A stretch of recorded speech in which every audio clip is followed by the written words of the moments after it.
Bien arrivé à Londres, direction les locaux de Kaspersky.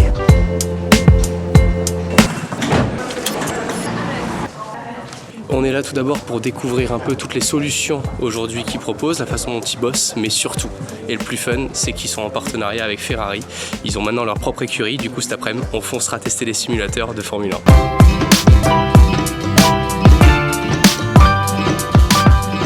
Donc ici en fait c'est pas le siège social de Kaspersky puisque ça a été créé par Eugène Kaspersky, d'où le nom. Le siège est à Moscou en ce moment et ici à Londres, il dirige quoi qu'il en soit des recherches. Thank you. Il y a beaucoup de recherches surtout là-bas, voilà, dans la grande salle où on était tout à l'heure. Il y a pas mal de recherches qui sont faites sur tout ce qui est antivirus. Malheureusement, aujourd'hui, nous, en tant que grand public, on l'utilise de moins en moins. C'est problématique, moi en tout cas, je sais que je l'utilise de plus en plus parce que tout me fait peur. Du petit logiciel où je vais télécharger, je sais pas d'où est-ce qu'il vient, etc., jusqu'au gros logiciel ou même des sites internet comme Facebook, etc., qui parfois partagent sans forcément le vouloir des mauvais liens. Et du coup, on tombe dessus, on est infecté sans forcément le savoir. Pour l'instant, rien de grave. Et puis derrière ça, des mecs peuvent vous demander, et c'est ce dont on nous expliquait ce matin, il y a des mecs carrément qui viennent vous demander une rançon. En gros, si vous voulez que vos données personnelles vous soient réattribuées. Genre, il y a des mecs qui vont infecter votre ordinateur exprès pour venir vous demander par la suite une rançon si vous voulez récupérer vos données. C'est plutôt sympa, voilà, par rapport à un prix d'un antivirus à l'année, je trouve que personnellement ça vaut le coup d'avoir quand même cette sécurité-là. Enfin, pour moi, c'est la base quand tu as un ordi d'installer quoi qu'il en soit un antivirus dessus. Et puis c'était bien cool de voir du coup le rapport avec Ferrari puisqu'ils ont récupéré la firme, ils ont rien récupéré, en fait, ils sont sponsors de la firme Ferrari en automobile et à côté de ça, ils ont créé du coup Kaspersky Motor GP, tout simplement, via Ferrari, puisque c'est des Ferrari, on va pouvoir aller le tester, et puis du coup ça a le rapport qu'ils gèrent toutes les données de Ferrari pour les protéger, etc. Plutôt intéressant, plutôt une grosse marque à protéger, je pense qu'il y a du boulot.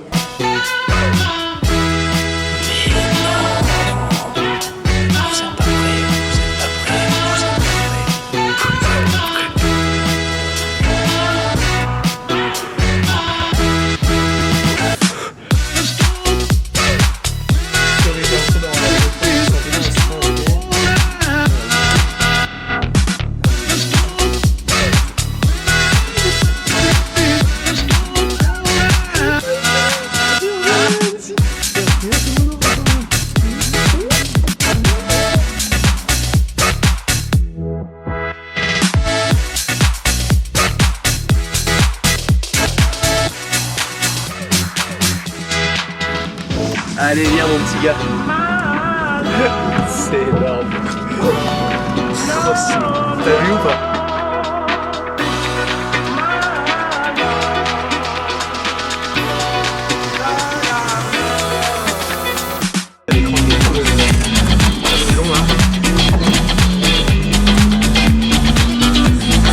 C'est énorme.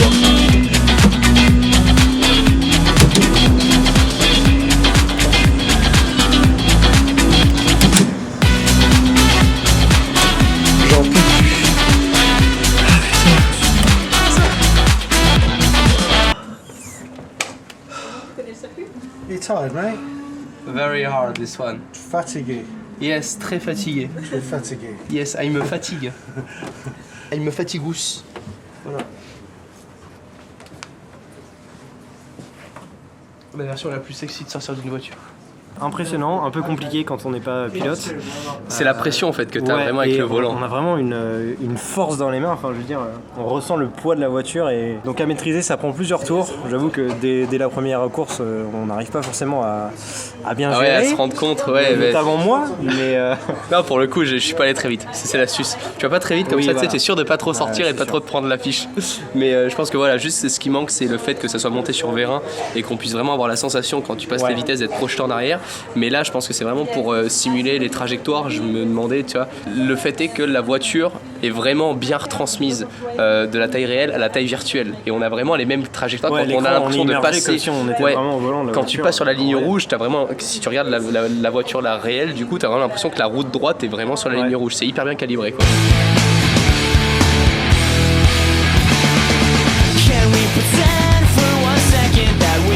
Tourist of London en direct, nouvelle journée à Londres avec le Mister qui est là, qui se met bien loin parce qu'il a honte d'être à côté de moi, c'est parti.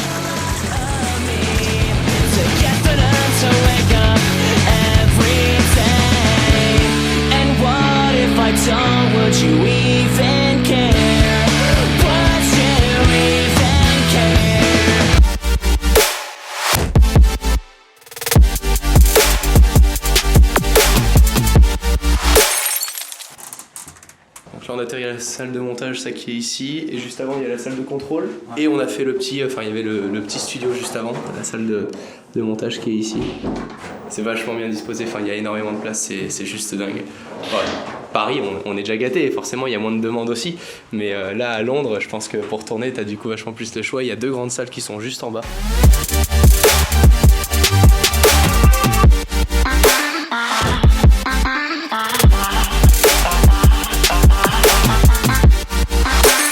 Là on est dans le 2e plus grand studio et c'est un décor totalement fait par le YouTube Space à Londres.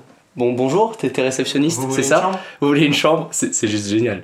Ah mais regardez ça quoi, c'est juste hallucinant. Là en gros c'est la pièce où tu peux faire un max de bordel. Celui qui est juste derrière la porte n'entendra strictement rien. Voilà, c'est là où on fait concrètement ce qu'on appelle du monitoring.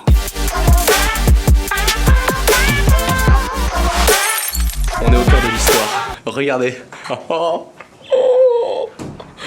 Wow, voici mon nouveau setup, j'ai envie de vous dire. Bon, ça c'est tout le matos qui est alloué pour les tournages qui se font au YouTube Space. Tout ce qu'on crée au YouTube Space doit être validé par le YouTube Space avant la diffusion, mais le fait est qu'on a accès gratuitement à du matos comme des C300, comme des C100, du coup des caméras 4K très haute qualité, et derrière on a même des énormes caméras Sony vraiment faites pour le tournage. On avait un bras tout à l'heure articulé, entièrement motorisé, donc c'est juste dingue au niveau des possibilités qu'on a ici de tourner.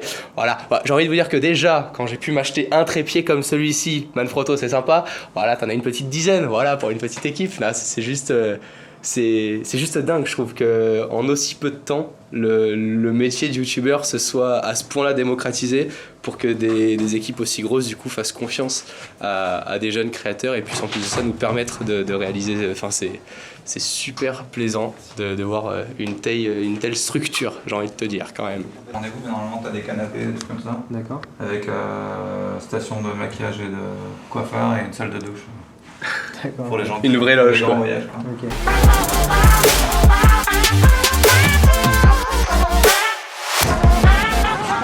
On vient de prendre en main du coup là le petit Google Pixel qui vient de sortir ici à Londres, qui n'est pas encore sorti en France. Pour l'instant, j'en suis pas super convaincu. Il filme en ultra HD, on a le slow motion, on n'a pas de double capteur à l'arrière. À voir ce que ça donne si jamais je l'ai plus en main, mais pour l'instant, bon, ça reste un téléphone un peu plus épais que les autres, je trouve. N'est-ce pas, monsieur? Un peu plus épais que les autres, j'en ai été. Voilà, il ressemble à ça. Il est là. J'en suis pas ultra. À voir ce que ça donne en main. On peut pas avoir un avis comme ça en 5 minutes de prise en main. In the Wild Wild West, joining my mouse like ceiling is my Wild Wild Quest. I really do nothing except dress through my guns, ride my horse. I'm a wild. Première photo en 360 degrés partagée sur la page Facebook.